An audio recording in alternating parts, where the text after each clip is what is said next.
Molimo. Sveti Bog, po vinkoštnih skrivnostih posvečuješ svojo cerkev, razširjajo med vse narode in ljudstva. Pošli Svetega Duha po vsem svetu in nadaljuj v srcih vernih delo tiste ljubezni, ki si jo obimno delil na začetku oznanjevanja tvoje blagovesti. Po našem Gospodu Jezusu Kristusu, tvojem Sinu, ki s teboj v občestvu Svetega Duha živi in kraljuje vekoma.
Učenci so se razveselili, ko so videli Gospoda. Tedaj jim je Jezus spet rekel: mir vam bodi. Kakor je Oče mene poslal, tudi jaz vas pošiljam.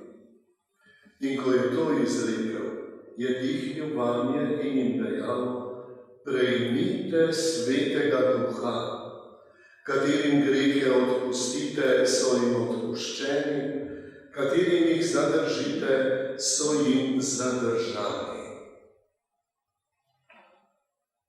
Slišali smo Kristusov evangelij.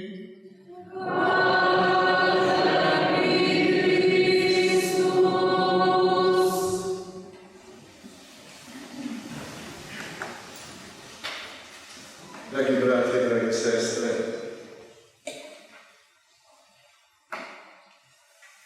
kot smo rekli na začetku, je praznik Vinkošti, zadnji praznik v logičnem zaporedju praznikov, ki zaznamujejo naše odrešenje. Od pričakovanja Jezusovega prihoda, se pravi od adventa, preko njegovega rojstva, njegovega otroštva, pa vse do njegovega javnega delovanja in trpljenja, nazadnje smrti, pa zmagoslavnega vstajenja v nebohoda. In zdaj še prihod Svetega Dara, Svetega Duha. Zakaj vam to govorim? Veste, nikoli ne smemo spustiti izpred oči dejstva, da je Bog v Jezusu Kristusu posvetil vse faze našega življenja. Od spočetja, nosečnosti, rojstva, otroštva in smrti, trpljenja smrti, pa vsakdanjega življenja. Jezus je vse dal skozi, po domače rečeno. In s tem vse posvetil. Vse, kar mi doživljamo, je Jezus posvetil, se pravi, vse, kar doživljaš, vrni Bogu, posveti vse svoje življenje, s tem, da vse vrneš Bogu. Vse, kar doživljaš, vse, kar delaš, za kar si prizadevaš, vse je posvečeno od Jezusa Kristusa. Vse to lahko delamo po moči Svetega Duha. Če ne bi bilo tega daru, potem nobena naša molitev, ne daritev, ne posvetitev ne bi imela prave teže. moči Svetega Duha smo pa tudi vsi duhovniki. Ne službeni, ampak da lahko sodelujemo pri bogoslužju in prejmemo vse tisto, kar nam Bog želi dati po bogoslužju. Kar zadeva dar torej Svetega Duha, se bom na to vrnil, pa pogledamo čisto na kratko zgodovino, kako je do tega praznika prišlo. Za stare Jude, za izvoljeno ljudstvo, je bil ta praznik eden od 3 najpomembnejših. In je imel 2 pomena. In sicer prvi je bil darovanje, posvetitev sadov prve žetve, prve spomladanske žetve. Namreč bila je še ena žetva, kasneje, na neki junija. Tega pri nas ni, tega ne poznamo. Tam, v Palestini, je bilo pa izredno ugodno vreme, tudi zemlja, so bili 2 žetvi. Tako, da je bil to praznik Vinkošti, najprej starodavni praznik daritve Bogu sadov prve žetve. In tu so, ta pomen so ohranili vse skozi. Drugi pomen pa je bil praznovanje spomin na dar, torej na prejem postave na Sveti gori Sinaj po Mojzesu. 10 zapovedi. Kdaj je bilo to? 50 dni po izhodu iz Egipta. Beseda, grška beseda za Vinkošti, Pentekoste, namreč pomeni ravno to, 50 dni. 50 dan po izhodu, čudežnem izhodu iz Egipta preko Rdečega morja, so Izraelci prejeli postavo, se pravi 10 zapovedi, po Mojzesu klesane na kamno. Vidite, to je bil prvi obrok, lahko rečemo, daru Svetega Duha. Ljudje so sicer imeli v svojem srcu to Sveto pismo, jasno pove. Vsi ljudje imamo že v sebi teh 10 zapovedi, vendar so, seveda, niso izdelane v nas, ampak nam je Bog dal 10 zapovedi ravno zato, da so stvari urejene. Reč bi si vsak po svoje razlagal. To je bilo torej prvi dar Svetega Duha v zgodovini in Izraelci so se držali torej teh pomenov. Potem pa pride še ta pomen, ki je za nas zdaj najvažnejši, to je dar Svetega Duha, izlitje Svetega Duha na Vinkošti. To je bilo ravno tako 50. dan, samo po izhodu iz Egipta, ampak po Jezusovem ustajenju od mrtvih.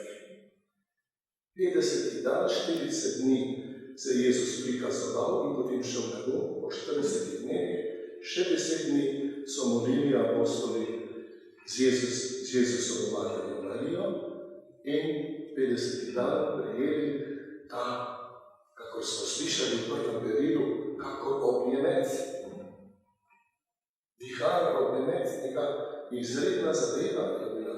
Sveti Duh sicer večinoma deluje manj opazno, ne tako vseljivo, ampak za prvič je bilo pa nekaj močnega. Tako da se je na tisoče ljudi zbralo tam, ko so videli, da so apostoli, da ti učenci delajo stvari, ki sploh niso normalne. Torej, da se razumemo, dar Svetega Duha je prišel na dramatičen način, ker je sam po sebi izredno dramatičen.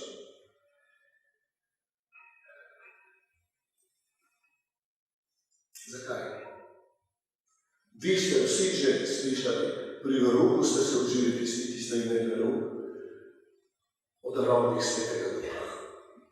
Kateri so prvi 3 najpomembnejši darovi Svetega Duha, tako imenovane teologalne kreposti, vera, upanje, ljubezen. To imamo od Svetega Duha, da človek lahko veruje. Človek je sposoben vere v Boga.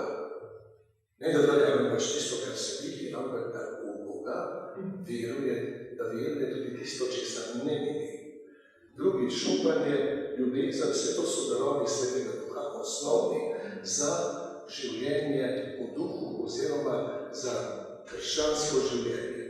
Vsi ste slišali tudi za druge darove, sadove Svetega Duha in za karizme.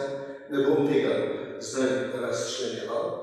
Rad pa bi opozoril na en najbolj temeljni, za nas najosnovnejši in najveličastnejši dar, ki ga imamo od Svetega Duha, ki smo ga danes že omenili. To je Božje otroštvo. To je najbolj strašanski dar, ki ga je človek dobil od Boga.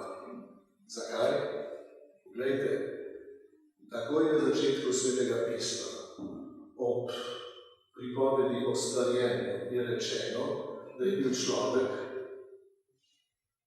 ustvarjen po Božji podobi in sličnosti. Pa je to v veliki meri zapravil. Svetim Duhom se to vrača. Z darom Svetega Duha je človek spet na tem, da lahko udejanja svojo bogopodobnost. Zakaj? Bog želi deliti z nami svojo božanskost. Nič manj kot to, svojo božanskost. Bogovi ste, je rečeno že v Svetem pismu. Ja, tako smo zamišljeni. Bog v svoji dobroti in širini, velikodušnosti, želi z nami deliti vse.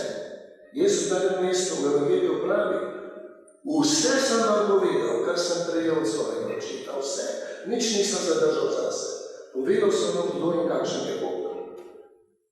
Seveda to mi ne dojemamo, mi smo dovolj duhovni, mi smo dovolj sveti, da bi bili res odprti v polnosti za dar Svetega Duha, da se bo izpolnil v nebesi. Potrebno je prej umreti sebi, grehu, svetu in tako dalje. In potem, na nek način, kako je Bog, zdaj smo Božji otroci, mali v duhovnem smislu, meni si bomo odrasli, se pravi podobni, tako pravi Sveto pismo. In brez daru Svetega Duha to ne bi bilo mogoče. Dar Svetega Duha je ravno to, da bi bili spet, da bi postali bogopodobni, kakor Bog. Jezus nas je izenačil s sabo. Jezus, Božji sin, edini Božji sin, je umrl za nas zato, da nas pridruži sebi, njegovi brati in sestre smo. In to pomeni, da smo otroci njegovega očeta. Božji posinovljenci in pohčerjenke. Nič manj kot to so tako velike stvari, da jih ne dojemamo. To je največja stvar, ki nam je Bog lahko dal, dal je samega sebe. In podoba tega, ena od podobne edina, Sveta Evharistija, ko Jezus sebe daje nam v hrano, da bi bili vedno bolj Bogu podobni. V moči Svetega Duha se bo čez nekaj minut evharistični kruh spremenil v Jezusovo telo in vino v Jezusovo kri. To pomeni, da se nam Jezus daruje v telesu, duši in božanstvu in v duhu. Vse nam daje, vse od sebe nam daje, da bi res postali Božji, božanski. Tržno rečeno bogovi, ampak tako je. To je dar. To ni tisto, kar si je človek hotel prigrabiti sam, Adam in Eva, in še mnogo ljudi v zgodovini, ki so hoteli postati bogovi, da so si hoteli naropati božanskost in zahtevajo Božje češčenje, razni diktatorji, pa tudi v družinah imamo ljudi, ki zahtevajo tako rekoč Božje češčenje. Vidite, da je stara skušnjava, Satanova skušnjava. Ne, Bog se nam daruje do konca, ampak tako, kako se on hoče. In mi to sprejmimo v ponižnosti in hvaležnosti. Več ljudi me vpraša zadnje čase, kako je, kaj mislim o pečatu živega Boga. Pečat verjetno ste mnogi tudi tu slišali, zato to omenjam. Kaj jaz mislim o tem? Poglejte, v zvezi z vsem, kar smo rekli do sedaj, je pečat živega Boga, kakor ga predstavi ta gospa, brca v temo, to je, da je čist stran. Nova zaveza prinaša pečat živega Boga v Svetem Duhu. To je pečat živega Boga. Če živiš evangelij, zdaj živiš sakramentalno, prejemaš Svetega Duha in živiš iz njega. To je tvoj pečat, ki ga ne spregledajo nasprotniki. A veste, da če bi slučajno se kdo odločil, da bi šel na srečanje satanistov ali pa prostozidarjev ali koga takega, mislite, da vas bodo spustili noter? Ne, na vhodu imajo razločevalce, ki točno vedo, da si Božji. In te zadržijo, da ne pustijo noter, ker imaš pečat Svetega Duha. In to je tisto, kar nas rešuje, ne pa ena molitvena formula. Človek ne misli, da bo takšna formula molitev Oče naš, ampak ne, Sveti Duh je. To je pečat, ki nas rešuje, ki nas ločuje od tistih, ki ga nimajo. Verujmo, zaupajmo, Bog nas ljubi veliko bolj, kot si lahko predstavljamo, ampak, ker je on vrhovna ljubezen, se moramo mi ravnati po njej. Ne bo se v nas nemogoče, saj nam hoče dati božanskost. Človek pa tudi cerkev, koliko ljudi cerkvi danes usiljuje vernikom kompromise s svetom, človeške predstave, kako se treba prilagoditi času in sprejeti stvari, ki sploh niso bile zamišljene, kot ljudje zdaj mislijo, da LGBT programi, da ne govorim o življenju, o ubijanju, nespoštovanju življenja. Bog se ne bo nikoli prilagodil temu, ki tudi cerkev se veseli. In Sveti Duh nas vodi v to smer, da ostajamo zvesti Bogu, na liniji z Bogom. To je tisto, kar je najvažnejše.